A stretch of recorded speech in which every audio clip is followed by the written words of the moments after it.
Okay. Hey guys, welcome to back to my channel, Mischief Managed. Before I get started, there is a spoiler warning. On Friday night, I went to go see Fantastic Beasts and Where to Find Them. This took place when Albus Dumbledore was young, so pre-Marauders era and pre-Harry Potter era. An time estimate is like 1920s.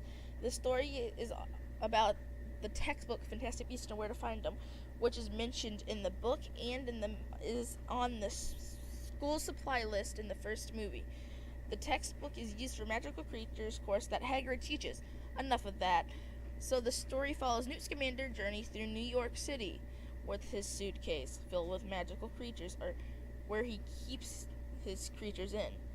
He runs into a group that's trying to expose the wizarding community, but one of his creatures gets loose that likes money and expensive stuff. If I'm correct, the name for this creature was Niffler. Then he runs into a Muggle or No-Maj. And No-Maj is like the same term as Muggle, but for English people, let's just stick with Muggle, the one they're used to. Named Jacob Kowalski, who's trying to get a loan for a bakery to sell his grandma's baked goods. But then a few moments after meeting the Muggle, he was captured by an American version of the Ministry of Magic, supposedly are named Porgana. I couldn't even pronounce her name in the movie. Goldstein or whatever. Then he found out that she was demoted for being in the crowd that he was listening to. Like the Muggles were listening, who ranting and wanted to know more about the Muggles, about wizards being bad. But then they met a squib, a person who was born to a magic family, but the child did not inherit the magic gene.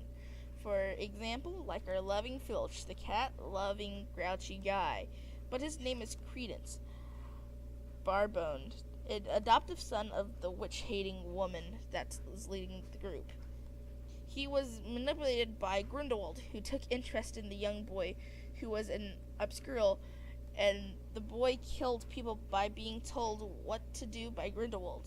Newt tried to protect the young boy, but the minister killed the young boy in the train tunnel, and Newt figured out how to obliterate a whole area.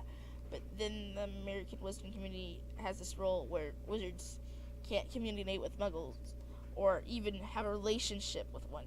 Come on, if the British wizards had that rule, we wouldn't have good old Seamus Finnegan, who always failed at making wine. Ha, good times. Okay, back to the movie. They had to movie up Jacob's sad moment, but then big reveal, we get to see Johnny Depp as Grindelwald. Who else saw his face? I did.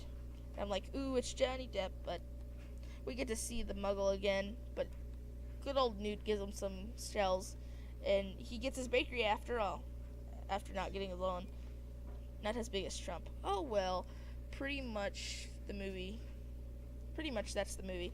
My thoughts on it: I'm a big Harry Potter fan. I give this 9 3/4. There's a lot of laughters like Fred and George gives us in the Harry Potter series. Let's take a moment of silence to remember Freddy.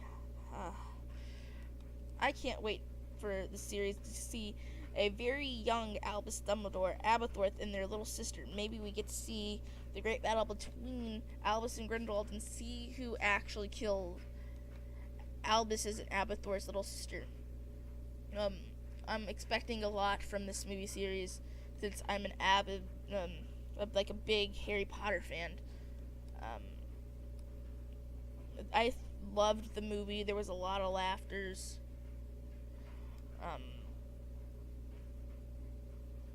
It was like back sitting in the movie theaters 5 years later to see another Harry Potter movie. That was amazing. Well, thank you guys for watching one of my mini reviews. Remember to like, share, and subscribe. Yeah, thank you guys for watching.